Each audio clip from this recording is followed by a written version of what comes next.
choosing the path of being a self-represented or ProSe litigant is simple and complex. The decision to make it is either yes or no. Am I going to present myself, or do I want someone else to present me for me? That's what representation means. It means someone else is standing in your place and arguing, speaking, presenting issues for you. Many people elect to allow a lawyer to do that. They actually hire a lawyer because they do not have the skills. The individual does not have the skills to be able to deal with the arena of the court system. Now, this complexity of the court system at first seems like it's insurmountable. But like any problem, it has to be broken down into pieces. And those pieces can be managed one at a time, in sequence, until you've completed the whole thing. There's an old saying that how do you eat? There's an old question like, how do you eat an elephant? It's huge. I mean, it seems to be an impossible task. And the answer is simple. One bite at a time. That's all you can do is one bite at a time. You can't eat any faster than one bite. So you just deal with one bite and then the next bite and the next bite, and eventually you'll consume the whole elephant, or you won't. But at least your task is manageable. You have a logical path forward, and you're able to have a goal in mind and a strategy to achieve it. Court is similar in that it seems to be an insurmountable task to actually present yourself in court. Why? Because the people who do this for a living are called lawyers. And lawyers have trained to do this thing that an individual can do themselves. And what's really interesting is that the way that the legal system maintains the premise of credibility is that, and maintains the faith of the people in the legal system, is to allow anyone to be able to present themselves in court. If there was a legal mandate that you had to hire a lawyer, then the system would lose credibility. It would lose the faith of the people. The premise that anyone can present themselves in court gives credibility to the system, as if, well, it's just the way it is. It's there for your benefit if you want it or not, or you can hire someone to do it for you. See, it doesn't, there's no bar, there's nothing that's stopping you from representing yourself in court or presenting yourself in court. Since you're presenting yourself in the first person, it's basically presenting yourself. But what's interesting is when you start learning the law, it turns out that you are actually representing yourself in court, because you as the man is not actually in court. The court entity is called a person. It's a legal entity that's a legal fiction, and that is the only way you can interact with the courts. On the docket, which is the listing of hearings to be heard, the matters to be heard in order by which judge and which court and all that stuff, always has the name of the individuals who are the litigants, and their names are always in all capital letters. This all capitalization names is called Capitus Maximus. Capitus Maximus is a legal representation of a legal fiction called a person. A person is a non-entity that is a corporate fiction. It does not exist in the real world. It exists in the imagination. There's a complex legal history of how this came to be, why it is. But for the purpose of going to court, you'll notice that on the docket, it's not the name that people usually recognize. See, a mixed capitus has a capital first letter, lowercase next letters, then capital first letter, lowercase next letters, in the name of a flesh and blood living human. Generally, the interaction that we have when we know the proper form for signing a signature or signing a name is capital first letter. All the other letters are small, capital first letter. That's generally the style for a name that we recognize as an individual. But even that is not even an actual free man individual. An actual freehold individual who is not has no ownership stake whatsoever in anything, who's just a free man, has what's called Capitus Minimus, which means there's no space in the letter. It's their given name, colon, their family name. And it could even be their given name dash, second given name, colon, their family name. No spaces, all lowercase. That's the way one legally writes the representation of a free man who is a flesh and blood man. Now, Why this matters is that it's all relevant when we're dealing with the legal fiction called the courts. The courtroom is a arena. It is a area for combat. But instead of using swords to joust or to fight back and forth, we're using words. So they just drop the S from the word sword, and you now have a word instead of a sword. And you, instead of have a sword fight, you have a word fight. And what's interesting is in the arena, there's generally two parties. There's always, they're opposites, like black and white on the chessboard. They're opposites. So there's either the plaintiff and the respondent, right? Or there's a complainant and there's a defendant, or there's the accused, right? There's all these different instances that explain the opposite side of the coin. The state prosecutor will charge an individual with a crime, and then the one who's being charged with the crime must defend that charge, so they're called the defendant. Right? So it gets into this complicated nuance that can become infinitely complex, but when you actually stick to first principles, the entire thing is manageable. Manageable is the point here. If you're going to court for something, what are you going to court for, right? The court is itself a legal fiction that does not exist in the real world as we think of it in the real world. The courthouse is a physical building, but once you step past the threshold of the physical building, you're now entering a new jurisdiction. It's like you went from one country to another country. You're no longer in the original country. You're somewhere else. Now, once you're in a courtroom, you're in a different jurisdiction that the jurisdiction is never clearly defined because we're dealing with obfuscation and confusion for purpose. There's a complexity here that is by design. If the courts were actually honest about what was going on and people had full disclosure about what was going on, the individuals who had full disclosure could actually choose to withdraw their consent to participate in the court system. Therefore, the court system must maintain a lie agreed upon by the powerful, which is that the court system is there, it's immovable, you cannot deny it, you cannot stop it, it is going to happen no matter what. And you either participate, which you can actually have an outcome in your benefit, or you can refuse to participate, and therein you could have or suffer a fate that is beyond your control. So the concept here is it's a binary choice. You either participate and you can increase your chances of having a beneficial outcome, or you do not participate and you guarantee having a negative outcome. Why? Because if you do not participate in the court system, in the proceedings, you can have what's called a default judgment held against you, which means that if you do not participate, the other side gets to claim that you abandon your claim and that their claim is actually true. And since the court has no counter argument, the court must consider their claim as 100% true and proven. And therefore, the court can order in their favor. It's as simple as that. So if you do not participate in the legal system, in whatever proceeding you're in, you can have a default judgment against you, and whatever karma or consequences stem from that, you will suffer. And who's responsible for that? You. Why? Because you chose not to participate.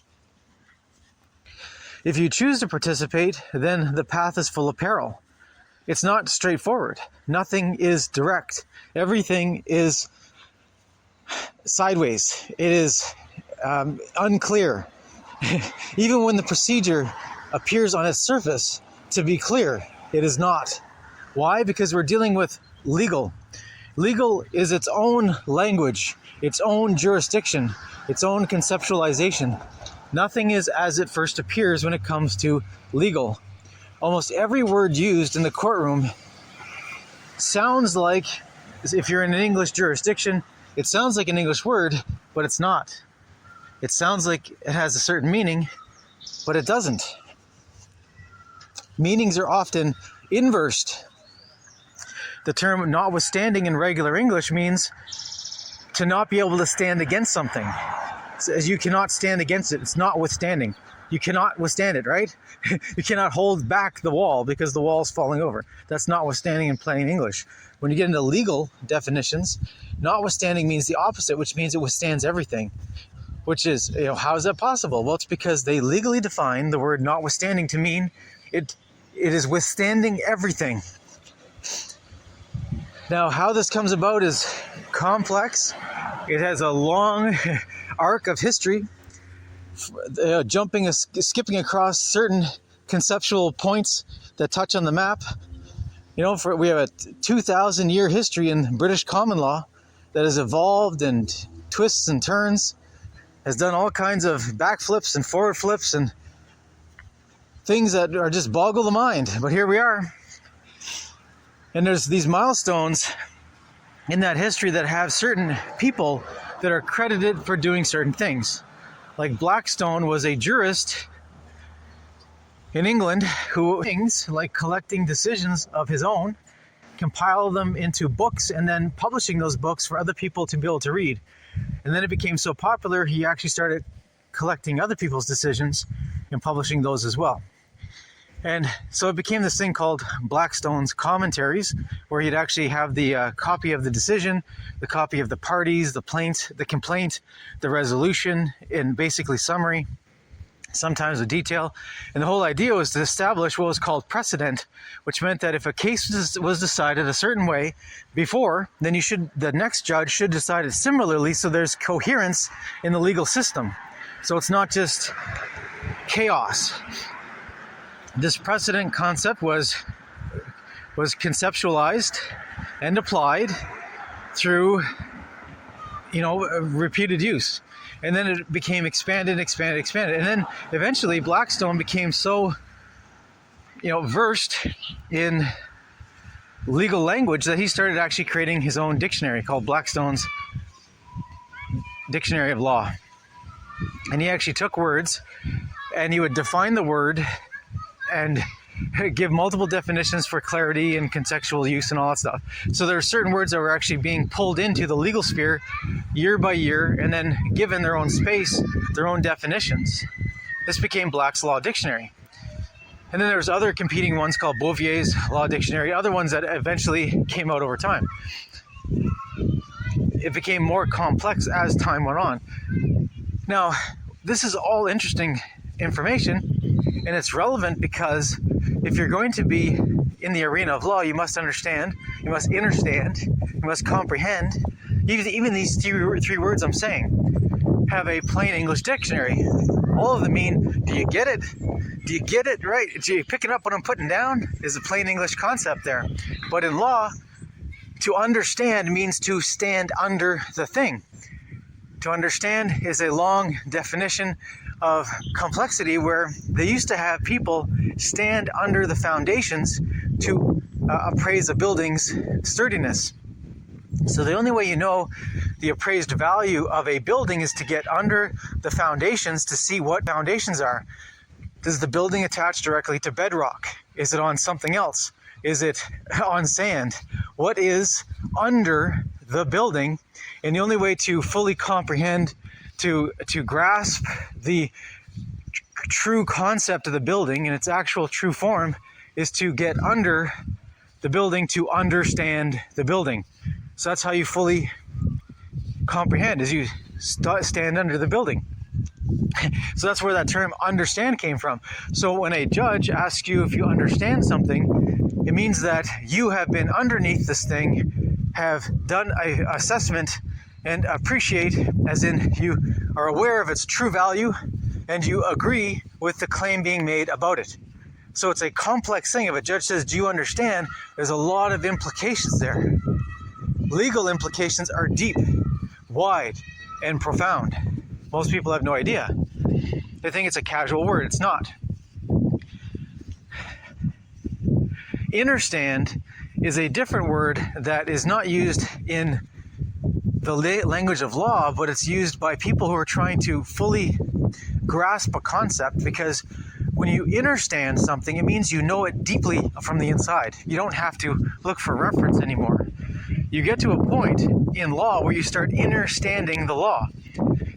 this is not a legal definition, but it's a concept that is used by people who are trying to become current, fluid, and have capacity when it comes to legal concepts, and legal capacity. One needs to understand these concepts to be able to actually use these concepts in the courtroom. Why? Because unless you understand these concepts, you'll never be able to appropriately use them at the moment they need to be used. When you're in court, it's a live action event. The other side is doing things, the judge is doing things, you need to be doing things. When someone makes a claim, you need to make a counterclaim. If someone tries to move forward with something, you have to stop it if you don't want it to happen. And you have to explain why. Not just in, it's not in feely terms, but it's in objective, clear, rational logic that you need to be able to express this. Why? Why do you want something to happen? Why do you not want something to happen? Why do you want a pause of something to happen? You need to have a good reason for that to be able to convince the judge to find in your favor. When you're understanding concepts in law, you're able to move on your feet. You're able to bob and weave. You're able to deal with whatever comes to you in the time that it comes to you. This intellectual diversity and intellectual capacity for dexterity is necessary to be able to deal with legal matters in court. It's one thing to be sitting down at a computer or a typewriter or with your pencil and paper and thinking and writing and preparing for court. It's a very another thing to be in court. In court is a high test environment. It requires you to be on your feet, to be thinking, to be remembering, to be looking, to be knowing what to do, to know what your objectives are and not lose the plot. The other side, when they sense weakness, will confound you with either procedural complexity or intellectual complexity dealing with certain concepts. The other side can use all kinds of quote-unquote dirty tricks to throw you off your game so that they can win in the day. Because at the end of the day, the judge decides what's going on. The judge has this underlying thing called judicial discretion. Judicial discretion is their ability to make whatever decision they want that they think is appropriate on the day that they're making it, based on the circumstances before them. In theory, a judge is supposed to show up to court and have an open mind with nothing in his cup. So the idea is he has an empty cup, and he's waiting for that cup to be filled by both sides, providing information, intellectual arguments, precedent, all kinds of things that are going into the cup to help the judge make a decision on which way he's going to go or no way at all. The judge, in theory, is supposed to be taking in only the information that's presented to him in this specific arena on that specific day for that specific matter. It's rare that this actually happens, though, because the real world is actually happening. The judge has experience or no experience. The judge can be misled or mislead himself or have preconceived ideas. And we're dealing with real-life human beings, real-life humans. The judge has a real personal life besides the courtroom. Whatever's going on in their personal life affects the courtroom, though it's rare to be able to prove that. Whatever's going on in the political life affects the courtroom. It's rare to prove that either. Whatever's going on in the government affects the courtroom. Whatever's going on in the news affects the courtroom. These are all things that affect the courtroom, but it's almost impossible to prove. You just have to deal with what is and have a very stoic mindset about moving forward in the courtroom. See, the Stoics had a very simple concept. They could not control the world, but they could control their reaction to the world. When you understand that you're not in control of the world is going on. There's billions of people in the world doing their thing every day. You're not in control of any of them. You're only in control of you, and even that is questionable. What you definitely are in control of is your reaction to things going on around you. You choose whether to be mad or sad or happy. You choose whether to respond or not respond, or how you're going to respond. These are choices you get to make. That is within the realm of your control. The Stoic philosophy helps you to manage the courtroom in that you have an objective to achieve and you're trying to achieve it the best you can. And nothing can be asked more of you than your 100% effort going into a court appearance. And if you actually put in the effort, you can have great results. Sometimes, no matter how much effort you put in, you will never get the results you want because there's reasons for it that are beyond the surface. There's subtext, context, there is agendas afoot that are beyond the courtroom that affect the courtroom. The important thing here is when you're dealing with definitions of words is once you start going into the court mindset and getting into your court mode, you have to get into court mode, which means that you're not speaking plain English anymore. Every word that passes your lips must be precise, must be concise, must be backed up with logic, reason, and precedent. You say as little as you can to achieve the maximum results, because the more you say, the more that can be held against you. You can actually wrestle defeat from the jaws of victory by not keeping your mouth shut after you've succeeded. These are all hard lessons learned by going into the forge that is the courtroom. And every one of us learns on our own pace, on our own path. We all make our own mistakes, and we have to learn from those mistakes and apply them. You can make 100 mistakes, and if you never learned the first time, you'll do it again and again and again. But if you start learning, it might only take once or twice before you realize how not to do that thing again because the result was not what you wanted. And you have to appreciate that when going into court, there is no win or lose. The courtroom is about potential. You're potentially trying to achieve the outcome that you want.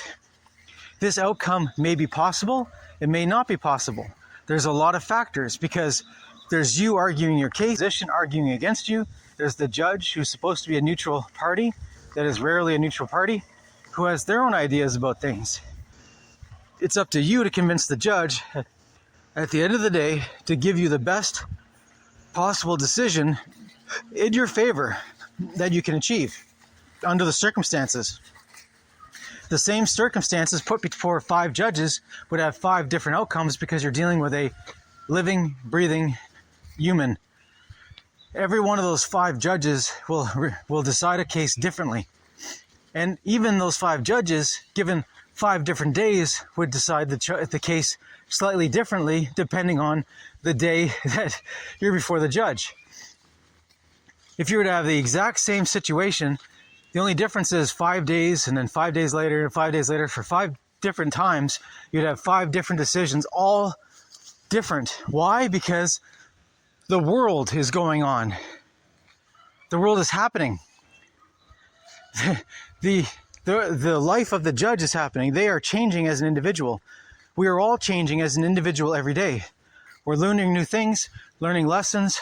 We're getting our heads filled with propaganda and counter-propaganda. We're coming to conclusions and then revising those conclusions. We are changing all the time. So we as human beings are changing, and the judge is a human being. They are changing. So this is what I'm pointing out, is that there's no secret sauce to achieving the goal you want in court, because every time you go to court is different. Even if you go to the same judge on 5 different days on the same matter, but 5 sections of the same matter, you have preliminary motions, then you have motions, then you might have a pretrial hearings, and then you have an actual trial, then you have a post-trial hearings, and then you finally have a final judgment, right?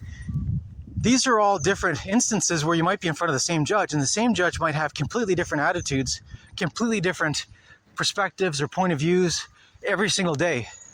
They're for something one time, against it another time, and why did the change happen? It's hard to tell, because there's not only what's going on in the courtroom on the record, because there's a recording of what's going on in public courtrooms, but there's also conversations that are having in private, in the private life of that judge.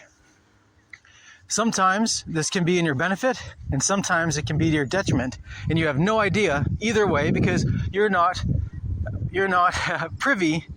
You don't have the opportunity to overhear those conversations. These are private conversations that happen off the record. They should not happen, but they do. Sometimes they're to your benefit, sometimes they're to your detriment. Most of the time it's to your detriment. Sadly, that's how it works. You're dealing with an entire system with a lot of people who all have their roles to play. They all have their propensities, their histories, their connections with each other. We're dealing with lawyers who often, people who become lawyers, who then become other types of lawyers who then become judges. And then these judges end up starting a career that could go right to their grave. Some of these judges have been there forever. As a matter of, rhetorical speech. It's really amazing when you're dealing with these individuals, because sometimes it's great, sometimes it's not. One day is different than the next. And all you can do though, with the Stoic mindset, is deal with your reactions. You have an agenda, you have goals you're trying to achieve, and you're trying to achieve those goals with dignity and respect. You will earn respect from the other players in this game if you act appropriately, politely, if you're using logic and reason and acting fairly throughout everything. You will build up a reputation of being one of those people, and you will earn the respect even from your adversaries. The judges will become, you'll become known to the judges, you become known to the lawyers who you touch upon, and this can either be good or bad for you. And every single time you open your mouth, you have an opportunity to build that reputation, whether for good or for ill. And you have an opportunity to correct that reputation for good or for ill. Every time you open your mouth is an opportunity. Every time you're listening is an opportunity. Every moment in the courtroom is an opportunity. Every moment before that court hearing is an opportunity to prepare. And every moment after the court hearing is an opportunity to learn your lessons, to make any pivots necessary, to make adjustments, to learn, adjust, learn, adjust, learn, adjust, to try to achieve your goals. To be clear, what are your goals? Are they even likely to be achieved, or are they not? Most people fail in the court system because they go into court not realizing the reality of the situation. They go in believing the fantasy of what the legal system is, because people watch movies, they listen to radio, they listen to politicians, they read fantasy books, they read non-fiction books that are fantasy. A lot of things make people believe the court system is one way when it is actually another. And the sooner you can get real about what the court system actually is, the sooner you can actually make the informed decision whether you want to actually present yourself in court or not. Going into court, presenting yourself has a lot of risks. It takes a lot of effort. You've got to be as good as a lawyer in a very short amount of time, and to get the skills necessary to be able to compete at that level, to be able to express yourself intellectually, to be clearly speaking, to express ideas when they matter, on point, and not verbose. You have to be succinct, or people just move on. There's a lot of errors to make when you're learning how to do this. Too much and too little are errors that you make until you find the sweet spot in the middle. And the sweet spot in the middle on one day might not be the sweet spot in the middle of the next day. It might require more explanation or less. And you never know until you're in the moment. And you have to read the moment while you're in it. It is not for everybody. Why? Because very few people have the skills today with the intellectual capacity to be able to study something meaningfully and be able to apply it in the real world, in the moment, with casual recall, to be able to recall details, to be able to recount stories, to be able to express things, how it matters, when it matters, in a format that matters to the judge. Because what ultimately matters at the end of the day is it almost doesn't matter what the facts are, or what the law is, or what the jurisprudence is, which is the philosophy of law. All of those things almost do not matter. If you can actually get the judge to rule in your favor, you can achieve the goal you want. The problem is that even if you have the facts and the law and jurisprudence on your side, you can still lose. You can still not achieve your victory. What is a loss? A loss is not achieving your goal. Now, was your goal achievable at all? Maybe, maybe not. But success and loss are relative in the courtroom. You might be able to achieve half measures towards your goal, which is better than not. And the thing is that while you're learning this, you're getting a complete education, and you're not actually just paying someone else. You can either spend $100,000 on a lawyer or a law firm to lose a case that was unwinnable, or you can spend zero money on a lawyer and invest the money in yourself for whatever educational tools you need to be able to do the job yourself. And if you were going to lose anyway. But at least you have to get an education, and you mitigate your losses by not having to spend $100,000 to get a loss.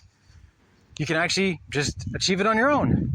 But on the other hand, instead of spending $100,000 to achieve a win with a lawyer, you can actually invest the money in your time and energy and resources for yourself to study hard, get ready, get fit for court, and achieve that goal yourself. Because sometimes the case will win itself if you just present it properly.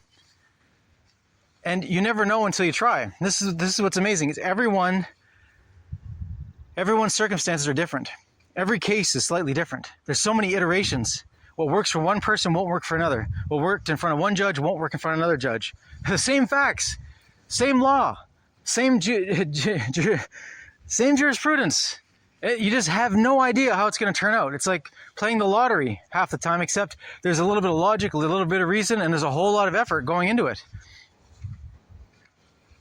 But the thing is you never know until you try. When you put the effort in and you know that you did everything properly, you know that the facts are on your side, you know that the law is on your side, you know the jurisprudence is on your side, yet you still get a decision not in your favor, well, you can walk away from that knowing that, hey, I did everything I could, and I know for a fact that I did everything properly and everything was aligned with me, but yet I still lost. Whatever the reason for me losing was not because of a legal reason. It was for some other reason. It might have been political. It might have been social. It might have been something else. But it was not because of lack of effort or education or knowing your subject matter or even presenting it properly. You know you did everything right, but you still lost. What is the value of that? Who knows? It's different for everybody. But you're never going to know until you try. And making the choice to actually be a pro se litigant is not an easy road. It is difficult. It is frustrating. You have to learn to have skills that you have not either may never have had or haven't used in a while, and you must be current at all times. When you're getting ready to go to court, you must be ready, or you will fail. There's so many nuances here, but it's simply this. If you choose to take this path, it will not be easy, but the rewards can be great. They may not be the rewards you think they are, but you will benefit by educating yourself, by expanding your mind, expanding your conceptual ideas. You're going to expand your vocabulary. You're going to expand your ability to present publicly. You're going to expand your ability to communicate. You're going to expand your ability to think logically, to use reason and recall. These are all benefits from being a pro se litigant. Now, the question is, do you choose to do that or not?